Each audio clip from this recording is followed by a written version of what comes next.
Hello and welcome to this tutorial. In this session, we'll explore board menus and their features. Let's dive in. To access the board menu, hover over the board name and you'll see 3 dots on the left side of the name. Click on these dots to open the board menu. Features of the board menu. Clone. This option lets you clone the entire board, including all its groups and items. It creates an exact copy of the board. Delete. Use this option to delete the board.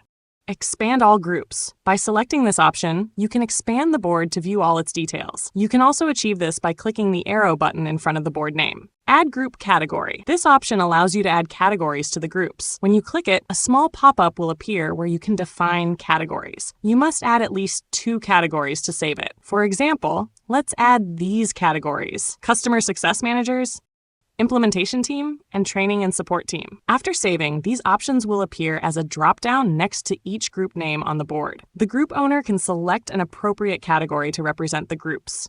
Clicking Set Active will change the board's status from draft to active. Once active, this option will change to Set Complete, allowing you to mark the board as complete. Set dates. This feature offers 2 options: timeline, deadline. You can switch between these to define timeframes for each item in the board. Files. Use this option to attach files or documents to the board. Save as template. This feature lets you save the entire board as a reusable template. When you click the Save as Template option, a pop-up will appear where you can enter a name for the template. Set its access level to either All Shared or Private Restricted. Choose whether to include all the data in the board. To save the template with all its data, enable the Load Data toggle. If you only want to save the board structure, leave the toggle disabled. Once configured, save the template, and it will be available for future use. At the end of each group, column summaries are displayed by default. If you prefer not to see these, use Hide Summary. You can toggle it back with Show Summary. Permissions. This option lets you manage user permissions on the board, allowing specific actions based on assigned permissions. Check out our separate video for more details on how to configure permissions.